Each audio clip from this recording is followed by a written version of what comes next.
the first step is to act on your passion, the things that are really exciting to you. Because passion, from his point of view, is your body's translation of the messages coming from your soul, from your higher mind, from your non-physical self.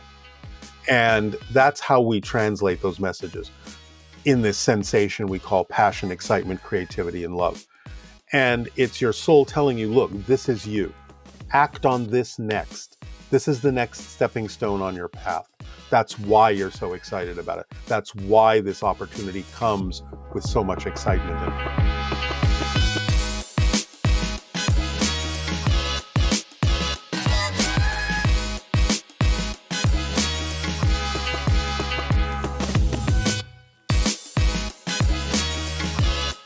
Welcome to the Awaken Magazine podcast, where we feature inspiring leaders who are helping our world awaken to love.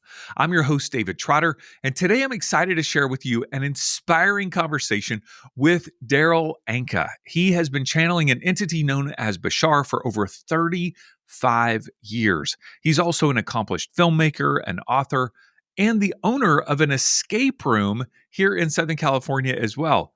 Now, in the course of this conversation, you're going to hear about his background, how he got into channeling. I love asking people these questions. How did it happen for you? And what did it feel like? Who did you learn from? All of those backstory details we dive into. We also talk about what's happening in our current culture. He calls it the great reset of humanity, where we have the opportunity to make more conscious choices as our future unfolds. And we talk about Bashar's core teachings, specifically something called the formula, where we are to pursue our passions, the things that cause us to feel excitement. So you're going to love this conversation with Darryl. He is an amazing individual, and it's an honor for us to be able to feature him here on the podcast. So, hey, if you haven't already, be sure to subscribe to the Awaken Magazine podcast. You can find us on Spotify, Amazon Music, Apple Podcasts, and of course on YouTube. Click that subscribe button on whatever platform you access our content from and leave a review. That'd be a super helpful way for people to learn more about Awaken Magazine and share it with a friend. Your friend is going to love this conversation. Share it with them. All right, hey, let's dive in to my conversation with Darryl Anka. Well, Darryl, thanks so much for taking time to connect with us today. Really appreciate it. My pleasure. Thank you for having me. Yeah. Well, as we all know, there is a lot going on in our world. Some would call it upheaval. Some would call it the greatest thing ever. Some would call it the worst thing ever, It's so interesting how there's a polarization of all the things that are happening. But Yes. What do you, or even what is Bashar, sense that is unfolding among us right now? Well, basically, my understanding is that this is a reset of humanity, and we're being given an opportunity to experience all sorts of things being brought out on the table so we can decide what we really prefer. So a lot of what most people now are perceiving as a lot of chaos, a lot of uncertainty, a lot of divisiveness is all for the purpose of giving us all the options to understand, do we want something like that to continue? Do we want to go in this direction or that direction? So it's getting everything out in front of our face so we can say, okay, we prefer this, we don't prefer that. Let's do something about it to change it so that we can go in a direction that is to the benefit of all. And so I think that's why we're seeing a lot of chaos, a lot of uncertainty. This is the time of choosing. This is our greatest power, is the freedom to choose what we really prefer. That benefits all of humanity, to be of service to humanity. So we're being shown things that give us a very clear idea of what works, what doesn't work, so that we can finally make decisions that will allow us to move forward, a little bit more collectively, a little bit more positively and creatively. Mm-hmm. Talk to me about your own journey of awakening to consciousness, mindfulness, spirituality. Did you grow up with some sort of faith or spirituality in your home environment as you were a kid? Well, I was raised as a Catholic. Mm. In fact, I went the whole route. I was an choir boy. I was an altar boy. But it always seemed a little bit surreal to me, not completely real. I mean, I enjoyed certain aspects of it. But the thing that was interesting to me is the Catholic faith is always been something that's open to the idea of mystery and the Hmm. unknown. And I think that probably helped a lot or prepared me a lot for what was about to happen in my life, which, started with the UFO sightings I had in 1973.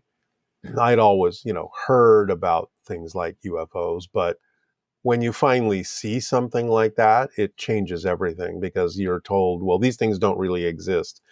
And then this thing appears in front of you in broad daylight. It's a solid object that you can't explain. And so you start realizing there are things going on in the world that are different than what you were told. The world is not what we thought. And that started me really on my journey to find out what was going on. But a lot of things back then, there weren't a lot of books on the subject. There were a few. So I just started reading kind of everything that was on the, metaphysical shelves in the bookstores. Just one thing led to another. I finally got familiar with the concept of what channeling was through the Seth books, the Jane Roberts Seth books. And 10 years after the UFO sightings, I was introduced to a channel who was conducting seminars at the time. And I listened to that information for several months. I thought it was very positive and constructive, very Hmm. helpful coming through that channel. But eventually, the entity coming through the channel offered to teach a channeling class. Now, I went into the class not because I thought I was going to be a channel. I just wanted to continue my research because I didn't understand how something like channeling could be taught to another person. I thought it was something that just sort of happened to you Yeah, yeah, before yeah. it happened at all, sort of struck you out of the blue. Because a lot of the earlier stories, and especially the Jane Roberts thing, and especially the teacher that taught the class I was in, Hmm. they were just kind of like, walking down the street one day and something happened and they lost consciousness, but their friend said, but you've been talking for the last 2 hours. Mm. And so that's how they kind of started. Hmm. Who was that? Who were those channels that you were learning from early in Well, the I'm early? saying the Jane Roberts Seth material, the channel that taught the channeling class for me was a man named Thomas Masari. um, and they were not cognizant of the fact that they had made an agreement to do these things. They just sort of Hmm. unfolded in their lives automatically. And so I wanted to see, well, how do you teach something like that? So the class was a series of different kinds of guided meditations, and it wasn't necessarily expected that you were going to actually become a channel. It can be used for more creativity, more, access to your own higher consciousness. Hmm. But the class was about a 12-week course, and about halfway through, while the class was under a guided meditation being given by the entity, um, something connected in my head, and it was just kind of like somebody shoved a DVD in there, and all of this information was suddenly there. I remembered making an agreement before this life to do this with Bashar. I saw an image of his face. I understood that the UFO had been shown to me in 1973 to get me to start doing the research so that when it came time to fulfill the agreement to channel Bashar, I would be better prepared. And the message that was there is, now you know it's time to begin. Is this something you still want to do? Now, all of this unfolded in my head in like a split second. And I didn't know if I was hallucinating or this was a side effect of the meditation or my Hmm. imagination or what was going on. I hadn't said anything. And at the moment that this happened, the entity coming through the channel teaching the class stopped talking to the class, turned to me and said, there's an entity here for you right now if you're ready to begin. Wow. I opened my eyes and I glanced around, and there was a person behind me in the class. Somehow she had picked up on the image of Bashar I saw, and she was sketching it on a piece of paper. So I already had two outside validations that this was more than my imagination, that Hmm. something real was happening. Hmm. So I said, okay, I'm familiar enough with the idea of channeling that I'm not afraid to continue to explore this and see what happens. So I kept going, I kept practicing. I got good enough that the teacher asked me to co-channel the next class with him. Mm. So in that class, a woman contacted the teacher, said she was doing a doctoral thesis paper on the connection between channeling and psychology. And so she needed subjects. So I became one of her subjects. I would go to her house, I would channel for her friends, she would take her notes, and she would create her thesis paper. Mm. But word of mouth started spreading about these particular channeling events at her house. And, like the first week, there might have been 5 friends. And then the next week, there were 10. And then the next week, there were 20. And things started growing. People made recordings and started sharing them with other people. So I started getting asked to do this more than once a week. We started having to go to different houses to handle all the people. We started having to rent auditoriums to handle all the people as it continued to grow. And then I started getting asked to go to different cities. I started getting asked to go to different countries, and it just kind of took off on its own. And Hmm. here I am over 40 years later, still doing this. So that in a nutshell is sort of how the channeling developed for me. Hmm. Thank you so much for sharing that. Sure. Um, I have so many questions about the channeling process and the experience. Mhm. I have recently gone through a 10-week channeling class myself with a woman Okay. named Sean Randall. Oh, I know Sean. Um, yeah. And so that was life changing for me, Daryl. Oh, Uh, good. Absolutely life changing. For me, it opened me up to two entities that I began to hang out with every day, and they began to instruct me on different things. And then some things opened up for me personally at a medicine ceremony where I Okay. began to channel involuntarily for like an hour, just coming through me messages for every single person in the room. Cool. And so I'm on this journey myself of kind of like curiosity and learning and just like trying to be a steward of what is this, you know? Yeah. And so um when you first started this process with Bashar, you said you had this instantaneous knowing that you had made a contract with him. Yeah. And for those who maybe are not familiar with Bashar, who is Bashar? Where is Bashar? What is his purpose in communicating through you? Like, give Okay. us a Bashar 101 tutorial. Okay. Now, again, I can't prove any of this. Yeah. I have to just present it the way he presents himself, the way the channeling happens. I have to Hmm. take him at his word in terms of who he says he is. Hmm. So until such time as he actually manifests here on Earth, then you know the idea is to focus on the information, because Hmm. it's the information that sort of proves itself because it works when Hmm. you apply it in your life and makes the kind of changes that people prefer.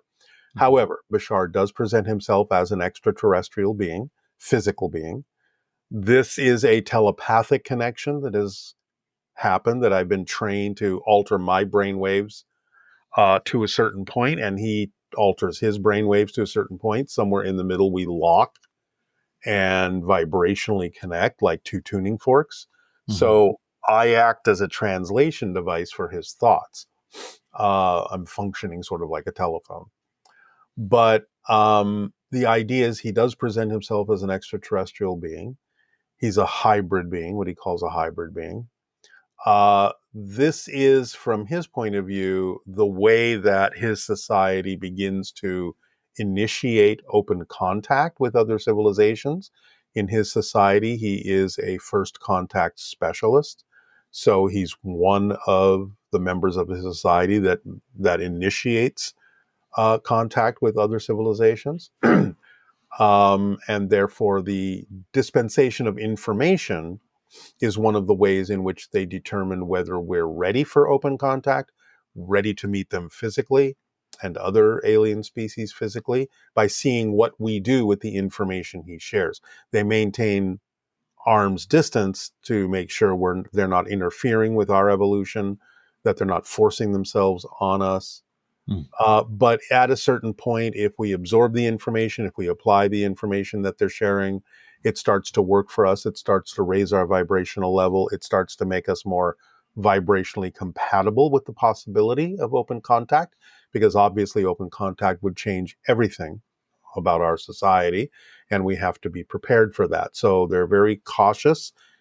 As I said, I've been doing this for over 40 years, Hmm. but 40 years is, from his point of view, the typical cycle that humanity goes through to change from one paradigm to another, to reset itself. We're on a 40-year cycle. Hmm. So that's why he's basically saying that 40 years of information that he's been sharing with us is sufficient to determine whether or not we have absorbed enough of the information to be ready for open contact. And from his point of view, now open contact will most likely occur within the next 5 years. So that's what he has recently said. So this has all been a buildup of resetting humanity in our evolutionary path to be able to understand we're not alone in the universe, to understand that we're part of a galactic community that considers us literally family, Hmm. and therefore have participated in helping us to awaken and open up and open our eyes to the fact that we're not alone and never have been, so that we can move forward together and expand humanity with their help Hmm. coming up. Again, they're not going to do everything for us, but they're here to guide us. They've been here before a long time ago in their evolutionary path. They have a lot to help share with us, to guide us in our ability to move forward and our ability to evolve. So that's basically what he's doing, Hmm. and is his fundamental message is helping us understand what we really are as spirits, what we really are as human beings, and how to maximize our love, our creativity, our potential to expand ourselves in ways that allow us to become members of a larger galactic community and reap the benefits and rewards of those kinds of connections. Mm. It almost feels like the way that you and others describe this is like humanity is in this like long time out where we're, we're trying to get our shit together, before Yeah. people will talk to us and invite us to play in the playground. You know what I mean? Yeah, again, they call this the reset of Yeah, yeah. humanity, generally from about 2020 to 2050. It's like a 3-decade reset where we're sort of reinventing ourselves Hmm. and coming out, ideally, the other end of this uh, Hmm. as participants in something much larger. Yeah. So we're awakening to our place in the universe, Hmm. basically, at this particular point.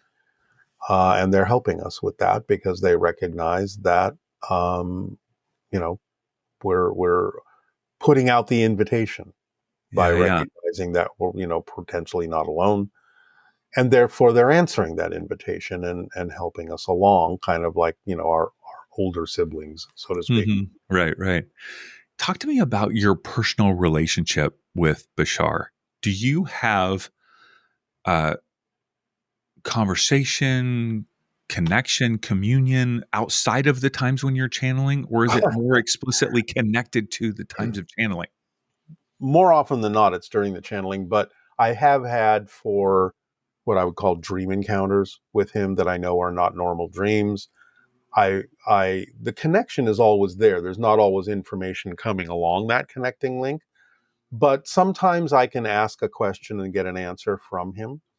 The first time I ever did it was I was very curious about how their spacecraft work, and I asked him, can you just give me some kind of an idea of what the principles are?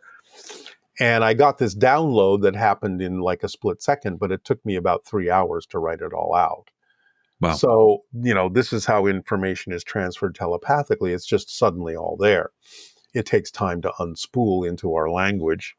But more often than not, my interactions with him will take place during the channelings, because while he's talking to you or sending thoughts that are translated through my brain into our language mhm, for answering whatever questions people have, I can also have a separate conversation with him and talk about what I want to talk about or ask him what I want to ask.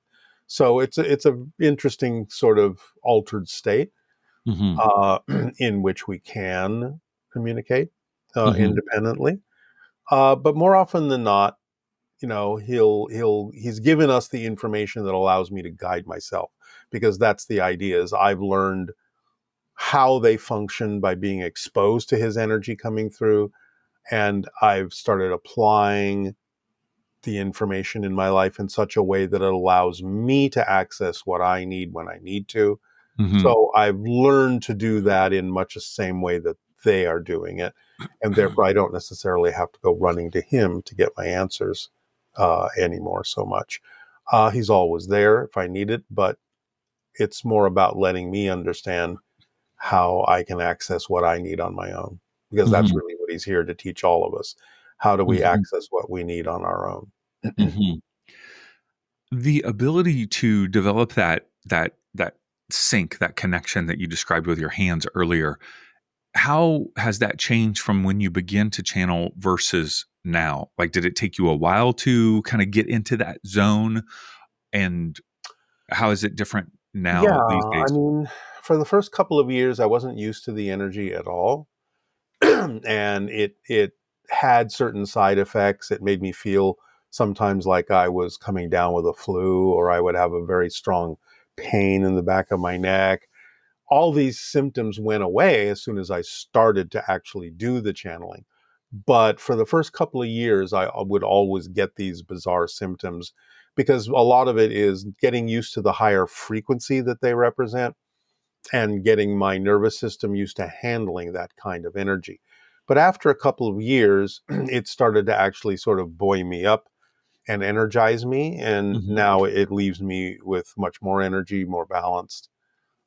So as I have gotten more used to the idea of his energy, it's sort of given me the opportunity to allow for more blending to occur, for me to become more my version of him in this reality.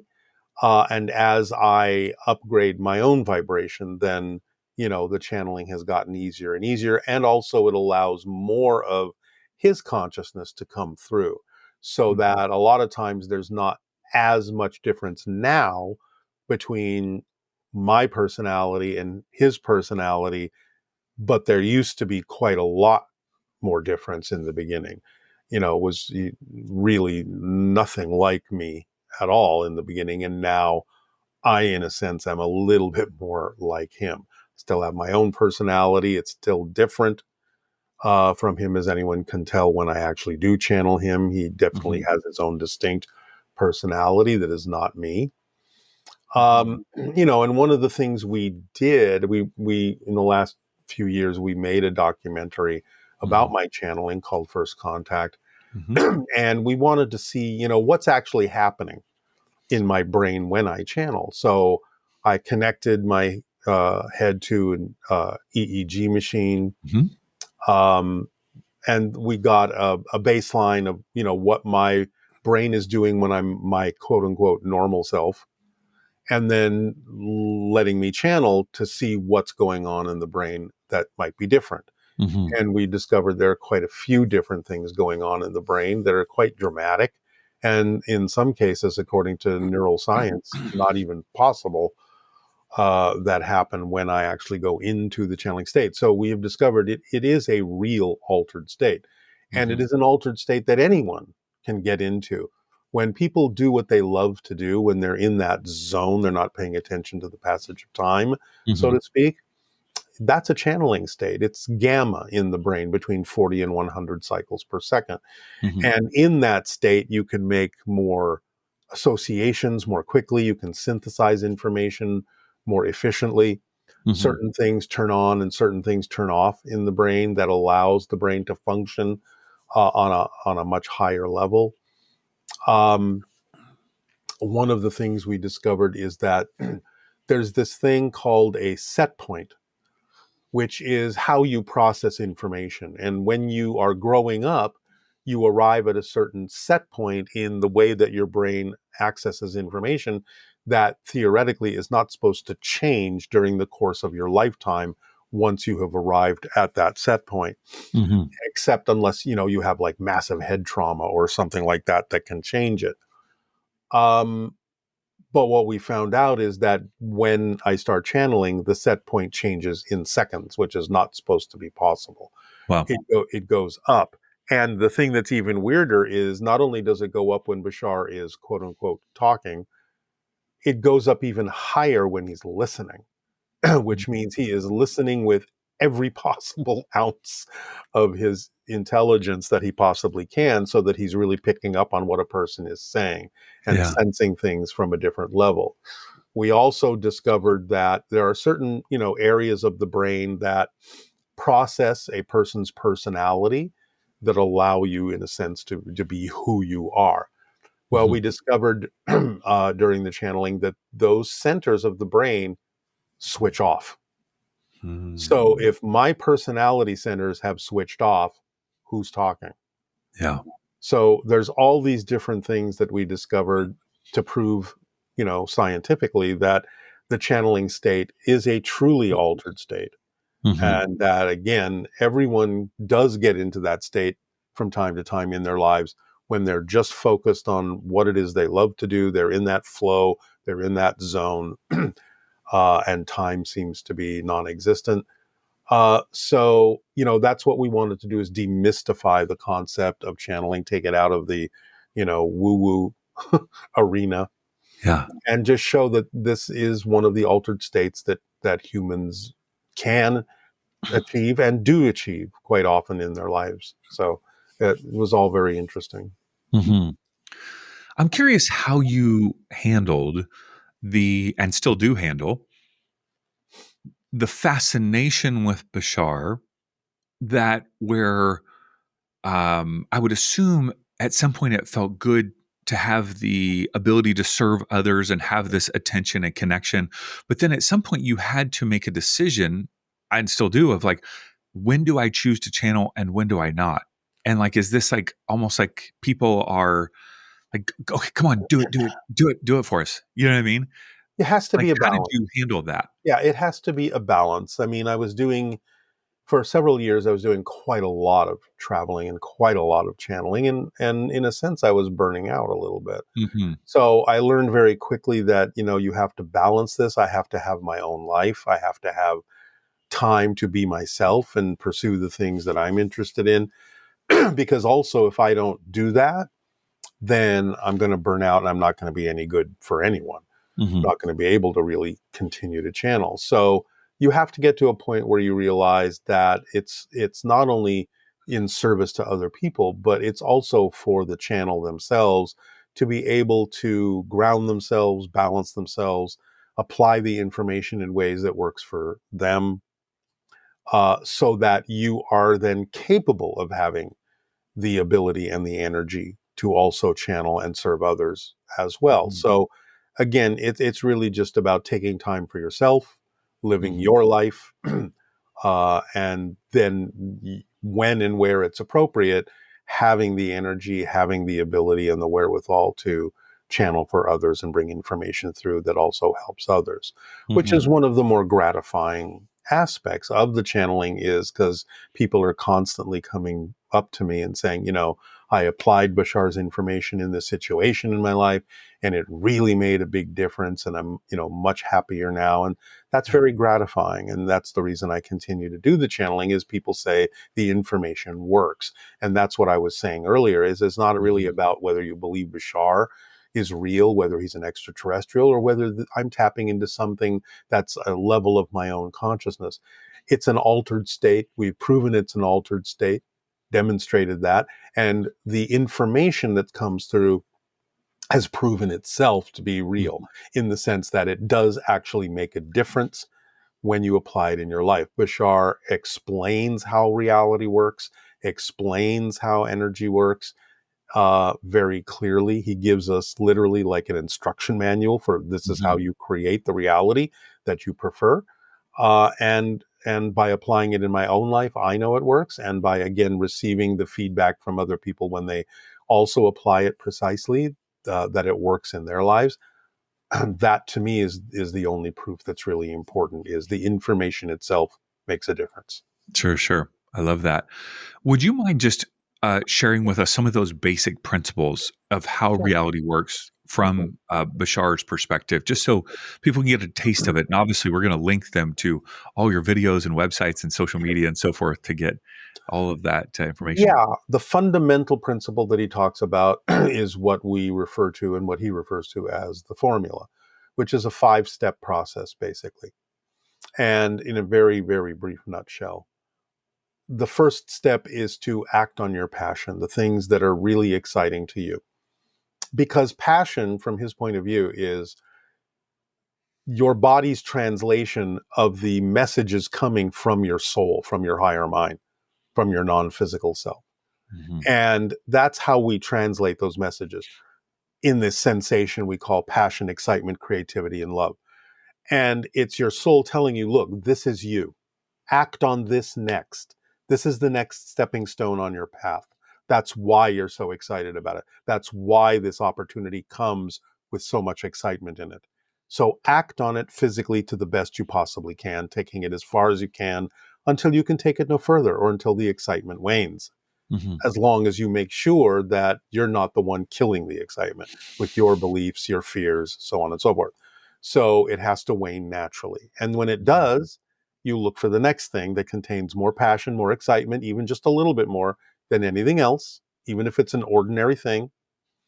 And if you have an ability to act on it, you act on it next. And you keep doing this so that synchronicity can show you the order in which you need to do these things, because that's the organizing principle. And when you act on your passion to the best you can, you have to do so with absolutely no insistence, no assumption as to what the outcome should look like, because you really don't know what the ideal outcome needs to look like. A lot of times we assume we know, and it's okay to use a symbol or a representation of an ideal outcome to get us into that excited state, but we have to drop the picture because we don't know for a fact that what our physical mind was capable of envisioning is actually the best possible thing. But the Sure. higher mind knows what we really need. So if we use the image, use the visualization to get into the excited state, but then drop any insistence or assumption on the picture, then we're making space for the higher mind to bring us what we really need next, which could actually be many times better than our physical mind was capable of imagining. As Hmm. Bashar says, what to the physical mind may seem like the ceiling, to the higher mind is just the floor, and it can go way up from there. Yeah. So you act on your passion, you take it as far as you can till you can take it no further. You do this with absolutely no insistence, no assumption as to what the outcome should look like. Step 4 is you stay in a positive state no matter what happens. Even if something manifests that you don't really objectively prefer, it's not vibrationally compatible with who you are or who you prefer to be, it's still there for a reason. That's why it manifested. And you can get an advantage from that, get a benefit from it if you stay in a positive state and say, okay, I'm curious, approach it with curiosity. Why did this happen this way? What can I learn from it? What's the lesson here that can help me? If nothing else, manifesting something you don't prefer makes it much clearer by contrast what you do prefer. And that's what Hmm. we were talking about earlier about all the chaos going on and divisiveness is we're getting a very clear picture of this is what we don't prefer, so that by contrast, we can understand what direction to go in that represents what we do prefer. So Hmm. that's step 4. Step 5, constantly examine and investigate your belief systems and let go of the negative ones, the fear based ones.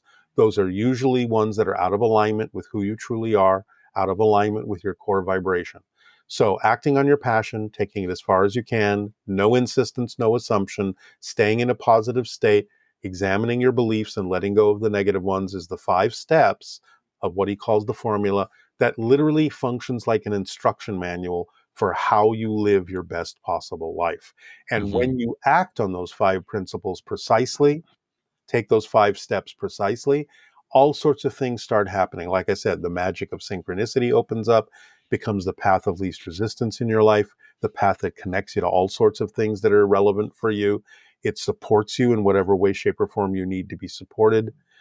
And it is the path of relevance and reflectivity that shows you as you're acting on your excitement, if there's any belief you're holding on to unconsciously that might be out of alignment with that excitement. So you can bring it to your attention. You can figure out why you're holding on to it or why you've been holding on to it, and let it go and add that energy to the momentum of your excitement, of your joy, of your Mm. passion. So it's a very straightforward, very simple, literally like an instruction manual for how things work. And when you apply it precisely and consistently, you get all sorts of magical things happening in your life that are really beneficial and really positive. And that's his fundamental message: is this is how reality works. Let Mhm. me show you. Here's the kit. Now you have something practical you can use to get an effect. So it's not left out in the ethers. It's not left in the woo-woo arena. It's like, this is a practical guide for how things actually are manifest in your physical reality. Apply it and you'll see the results. It's that Mhm. simple. That's his Mhm. fundamental message. Thanks for sharing that. What role does love play in Bashar's view of our existence? From his point of view, what we call unconditional love is the actual frequency of existence itself, is the frequency of creation. We translate that as this idea we call unconditional love. Mhm. So it's the foundation of everything. It's the ultimate vibration. It's what allows things to work. It's what allows things to flow, to move forward. Everything, in a sense, is done from love, but there can be the positive and the negative side of it. There's the positive side, which we consider to be love. There's the negative side, which we basically experience as fear. So even though someone might be steeped in fear, it's still because they're trying to express the idea of love, but they may not have been trained to understand how to do that in a positive way. So, in that case, then fear will take over. They will still try to reach out. They will still try to, shall we say, control their reality experience, but in a way that isn't necessarily beneficial for them or anyone else. So, when you're operating out of the fear side, then it's like you're acting in a disconnected way. You don't understand how to use the positive side of love to make connection, community, communion, so on and so forth. You do it from the fear side, which feels like disconnection, discontinuity, chaos, so on and so forth. But Mhm. it's all steeped in the idea of wanting to connect, wanting to be part of something, wanting to belong, knowing that you are part of creation. It's just that one side is done with the knowledge that you are, and one side is done without the knowledge that you are. And Yeah, that's yeah. why it's expressed as fear as opposed to love. I'm curious about how your relationship with Bashar has impacted your own personal relationships. I believe you're married. Is that correct? Yes, we've been together for 40 years, as long as I've Yeah. been channeling. Amazing. How has that impacted your marriage, or you know what I mean? Like, talk to us Yeah. about like that that Yeah. that Well, I relationship mean, dynamic. again, we're both very spiritually oriented. She's been familiar with my channeling from the very beginning. And it allows us to understand how to communicate more clearly. Communication really is the key to a lasting relationship, how we serve each other, how we reflect to each other, what we need to know to be more of who we each are, which is what all relationships are for, according to what Bashar's talked about. So, because we're willing to understand that, a lot of times, whatever might, bug a person about something is usually never the deeper issue behind it. Usually we can understand how to see past the surface irritations and go, that's not really what this is all about. It's something deeper. What's the deeper fundamental issue that we're looking at here? What is the fundamental wish that we are attempting to uh, fulfill, within ourselves? And it usually comes down to, again, some of the things that I was just talking about, where it's like, you feel disconnected, you feel you don't belong, you don't feel heard, you don't feel loved, you don't feel like you are being taken seriously. So a lot of what people get caught up in has more to do with those things than it does with anything that they actually are arguing about. And we've learned how to get past the surface issue very quickly and start looking at, what's the fundamental reason why we might react the way that we're reacting to something. What is it triggering within us that is missing, that we're not giving ourselves? Mm-hmm. And we help each other with that. Now, that doesn't really happen much anymore now, because we've learned that that's really what it's all about. And therefore we have, you know, done a lot of filling of those empty holes within ourselves over the years, so Yeah. that we don't really have those issues anymore. We very, very, I mean, even from the beginning, we very rarely argued. And now, basically it just comes down to having a discussion. Let's talk about this. What am I feeling? What are you feeling? Why are you feeling that? Is it a belief that you're holding on to? Is the belief really true? Is it not true? So Mm-hmm. Bashar's information has really helped us understand, again, how psychology works, how we get at the root and the cause of anything that might seem to be throwing us off very Mm-hmm. quickly, so that we can get to, okay, this is happening because I'm holding on to this. Why am I holding on to this? Because I think it's serving me. Is it really serving me? No, not really. you know, what's the alternative? How can we better move forward? All those kinds of things are just now automatic in our conversations. So Mm-hmm. it's really helped a lot to have the information that Bashar has shared with us about why humans do what they do, why we Mm-hmm. choose to believe what we believe, and how all of that psychologically actually works within us, within our personalities. And it's been extremely helpful in terms of learning how to communicate in ways that are far more constructive and far more positive, and allow us to move forward and support each other in, more positive ways. Mm-hmm. Heard you state recently in an interview, we're not seeing each other directly. We're creating our versions of each other in our own reality, which, Mhm.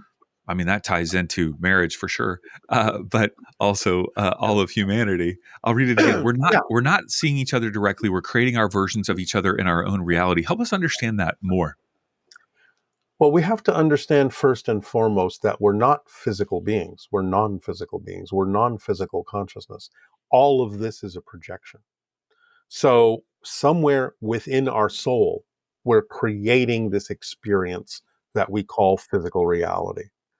This is happening within our consciousness.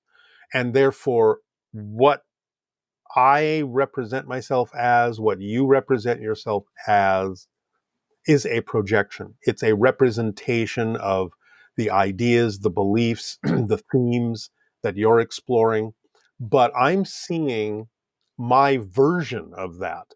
So we're agreeing, all of us that experience each other, that there are entities here. We're independent souls, independent entities, but we're seeing our version of what we need to see of each other. Now, it may be very similar, but it's probably not absolutely identical to what you think of as yourself in terms of what I'm seeing of you. And you're probably not seeing exactly what I think of myself. Yeah, yeah, So, yeah. and we can even use what we're doing right now as an example, in the sense of, technologically, you're not seeing me. You're seeing a recreation of my image that has been rendered into electronic signals and reconstituted into images. So Yes.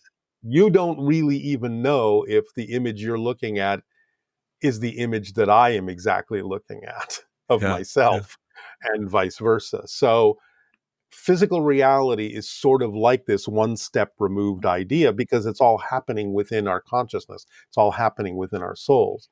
And Mhm. therefore, we're seeing the version of each other that we need to see, that is representative of our beliefs, our filters, whatever it is that needs to be reflected to us, Mhm. so that we can get the reflections we need to learn more about who we are, more about how we can serve each other, rather than, what we might literally be needing to see.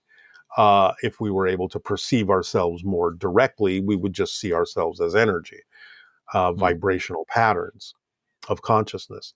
So that's really what it's all about, is this idea that physical reality is a simulation, like a holographic projection. But yes, it is, but it's our simulation. And Mhm. therefore, we color it with our beliefs, we color it with our filters, with what we need to see in order to get what we need, and vice versa. So I don't know that I'm actually, quote unquote, seeing you as you see yourself. I'm seeing you as I need to see you. Mhm. It might be very close to how you see yourself, but it may not be identical. Mhm. Thanks for sharing that. Talk to, well, I'm just going to say, talk to me, and other people can listen about channeling. I have, I've been introduced to, as I mentioned earlier in our conversation, some experiences myself, Mm-hmm. and I have lived my entire life as much as I can as an act of service to others while pursuing, obviously, my own dreams and passions and so forth. Right. I love that you are interested in so many different things. Like you talked about, you have your own things outside of, channeling, Absolutely. books and films, and even an escape room. I Mhm. don't know how many people know that you have an escape room here in Southern California. Yes. But I've also written books. I've produced and directed 4 feature films myself. Okay. My first documentary on orphans in India was on Netflix for a couple years. And so I have multiple interests, but one of the things that has come into my life is this experience with channeling that I didn't necessarily. I went to a class because I was invited by my partner, but I didn't. It Right. wasn't like I went to the class not really knowing what it was. And it has impacted my life. And I feel like, I would want this to be once again an act of service to others Sure. if this is something coming through my life. But how would you suggest myself or others uh, be a good steward, how to lean into it, how to learn, how to be a better channel or a conduit? All What right. would your advice or encouragement be? Well, again, do remember that there are many forms of channeling, and things like writing books and making films and things like that connect to other people is a form of channeling. You're channeling your creativity. You're channeling yourself. The idea of channeling as being done in the specific way in which we're now talking about, where we're connecting to something higher and bringing through information that serves other people, is Hmm. a specific style of channeling. But all those creative acts are forms of being in the channeling state. In terms of doing it specifically the way we're talking about it now, the way Bashar comes through, and whatever it is that you are connecting to bring through information that serves people, I find that it's easier to practice if you actually have people around you that are asking questions they need to know the answers to. It sort of functions like electricity in the sense of it needs to be grounded in the person asking the question. So it's like if someone is asking a question they have a great need to find out the answer to, it's Hmm. like their need pulls the information through you to them. And you don't Okay. have to, you can just get out of the way. You can just be the conduit, Hmm. and you go into a state of being where you are just being of service. Whatever comes through, you're being of service to that person. So you can just kind of not think about it, just get out of the way, just see what you get, knowing that it's going to serve them somehow. And Hmm. when a person asks that question, it's like an electric current going through you into them and grounding into them. So that Hmm. again, you don't have to really think about it. Now, can you get into a channeling state and get information for yourself? Sure, of course you can. But a lot of times then you're thinking about it and you're wondering, well, is this my imagination? Is it Sure, sure. accurate? What am I getting? But when someone else asks the question, you can kind of more get out of the way and Hmm. just let whatever comes through come through. And the more you practice, the better you get at it, like anything. Hmm. It's like playing a musical instrument, right? You are the instrument. So I'd say it's easier if you are willing to actually take the step of letting people who need answers to their questions ask those questions, gather your friends around or some strangers, whatever, and just have them help you practice that idea of being of service to them in whatever way, shape, or form it happens. And you have to like not care what you're getting. You have to just know that it's going to be helpful or it's going to be nothing. Yeah. And that's got to be okay because you're practicing. You can always, put that disclaimer out. Look, I'm practicing. I don't know what I'm going to get. Let's just see what happens. It may Yeah. serve you. It may not. You may understand it. You may not. You may understand it 10 years from now. You may not understand it today. It may be nonsensical. Yeah, Hmm. I'm just practicing here. So you're giving me an opportunity to get into the state I need to get into to be of service to you. And whatever comes through is whatever comes through. And you have to understand that whatever people do with the information that you share with them is none of your business because you don't know what their path is. So you have to let go of the idea that they have to Yes. be cured by this, they have to be helped by this, I Yes. have Yes. to be able, you just have to let all of that go. You have to Yeah. let go of the idea that you look ridiculous or silly or sound crazy. You have to let it all go in order to Mhm. actually just be an open conduit for whatever will come through because the overriding energy is I am doing this to be of service, period. Whatever comes through is what needs to come through because you don't really know why this person is asking this question. Mhm. Sometimes a person will ask a question to prove they can't be helped because Mm. that's their agenda. And they may Mhm. not even be aware they have that agenda.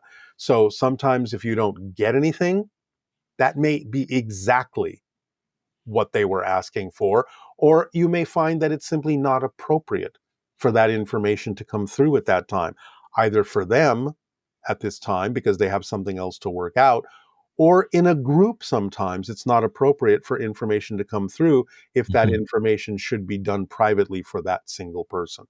So Mhm. there are many, many reasons why information is delivered. There are many reasons why information is not accessed. And so that's why you have to just kind of let it all go and really trust the way the mechanism works. And if the easiest thing to do is just get into the state of saying, I'm here to be of service. Whatever happens, happens. It's for the good of all. It's for the benefit of all. That's my general overall overarching energy. Mhm. Therefore, whatever happens is what needs to happen. End of story. Mm. Masterclass. Boom. Just so good. So helpful. Thank Yeah, it you. was so great. Um, so when uh, people call you out in public, hey, Bashar, I'll answer to that. how do I've you learned to handle that? answer to Do you have anything. an identity crisis in these, like in the No, early days, or? no, it doesn't bother me. It's okay. I understand that they're connecting to that energy, and that's fine. And again, because there's more blending going on now, and I'm becoming more my version of him in a sense here on Earth, I know how to give, classes and lectures as myself for the stuff I do understand. Mhm. And I can get into my own channeling state without channeling him.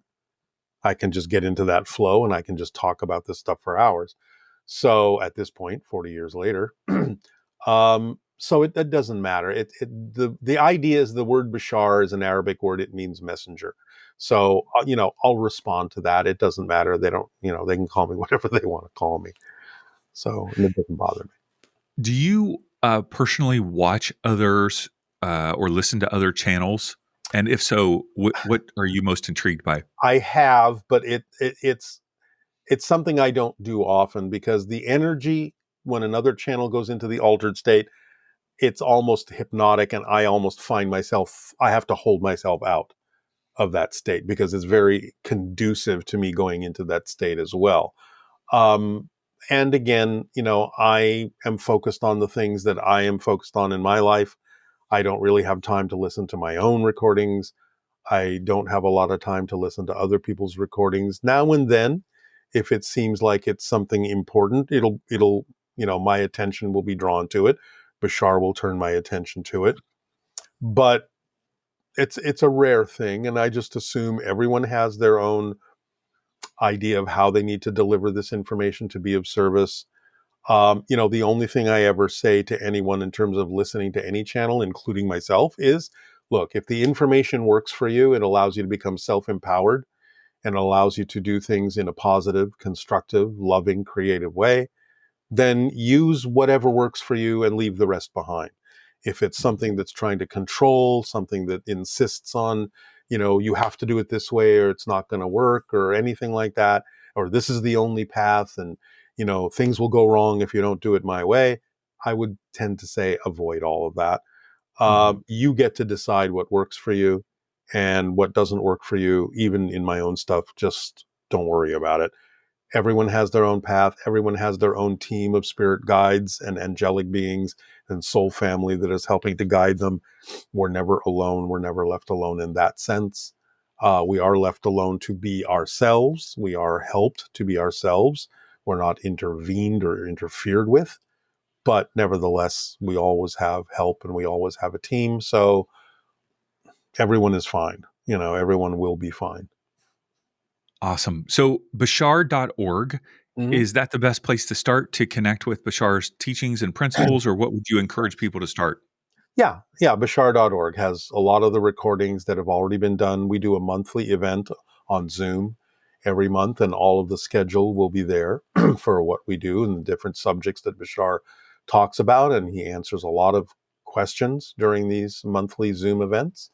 Now and then we will travel to other places like Sedona and Colorado for specific events. We will actually be, I think, for the first time in a long time, on the East Coast in New Jersey on June 14th. So, all of these dates, all of these sessions and events, whether they're on Zoom or whether they're live, are usually posted at bashar.org, bashar.org.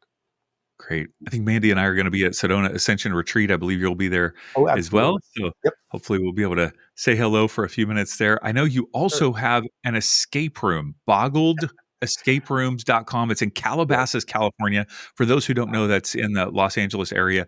Yeah. What was the impetus behind an escape room? Well, coming out of filmmaking, we were looking to do something that was more consistent than filmmaking, but used a lot of the same skill sets. So, building sets, making props, telling stories. And we were originally talking about doing one of those annual haunted houses because, they're very popular. Right. But we wanted something to do all year long. And so somebody said, well, why don't you look into doing an escape room? And we kind of said, well, what's that? And so we started doing our research. We did several escape rooms. We said, this is a perfect segue coming from the film industry that would allow us to have an ongoing business that's an annual business. So, yeah, we have been open now for about 2 years. We have one adventure called The Key of Destiny, which is sort of Egyptian based. And we've just recently opened another one called Paradox, which is like someone in an adventure that is trying to defeat a rogue AI that's trying to take over the world. We're working on our third adventure now called The Ghost of Blackstone Manor, where you have to use magical spells to remove a curse that has trapped a spirit in an old Victorian house. And we're also working on a fourth adventure for kids 10 and under called Monkey Shines, which allow young kids to be able to come and do something that's fun as well. So yeah, escape rooms are a lot of fun. You go into, an environment that's created physically for you that you know, uh, is presented as a different kind of environment where you have to find clues and solve puzzles to be able to get through that environment within a certain amount of time, like an hour. So, yeah, escape rooms are still a growing form of entertainment. And we're very excited about a lot of the stuff that we're doing and the stuff that's coming up that we're building. And so, yeah, it's a lot of fun. Plus, it's an extremely educational business to be in terms of watching what people do in terms of how they solve puzzles, how they Yeah. solve problems. It's fascinating the different approaches that people will take when you're guiding them and watching them. We'll give them hints and clues if they ask for them. But there are people that come up with clever ways of solving things that we never even considered. And it's actually caused us to sometimes change a lot of the puzzles to make sure that they can't circumvent them or get around them just because people think of things that we never thought of. So it's a fascinating business to be in. So, yeah, we invite people to come and play. Will there ever be a Bashar escape room? I don't know. We'll have to see how that goes. I think that would be awesome. People would love that. All right, Bashar.org and Instagram, of course, Bashar Channeling. We'll link to all of that as well as boggledescaperooms.com in the show notes. You can swipe up on your phone and click on those now. Daryl, thank you so much for just sharing your story, your wealth of wisdom, your experiences. I really appreciate it. Thank you. I deeply appreciate the opportunity to share this with everyone through your channel. So thank you so much for having this particular outlet. It makes a big difference. So thank you for the work that you do too. And thank you for having me on today. I appreciate it. Thanks for listening to the Awaken Magazine podcast. If you enjoyed this episode and our other conversations, would you mind taking a moment to leave a 5-star review and maybe even a comment on Spotify or Apple Podcasts? That's one of the ways that you can give back to the show and help us reach more people. And of course, feel free to share the episode with a friend. And if you're not already on our email list, we send out an inspiring email every Monday morning full of articles and interviews. Just head on over to awakenedmagazine.com and click subscribe and join for free. Our hope is that all the resources we share will help our world continue awakening to love.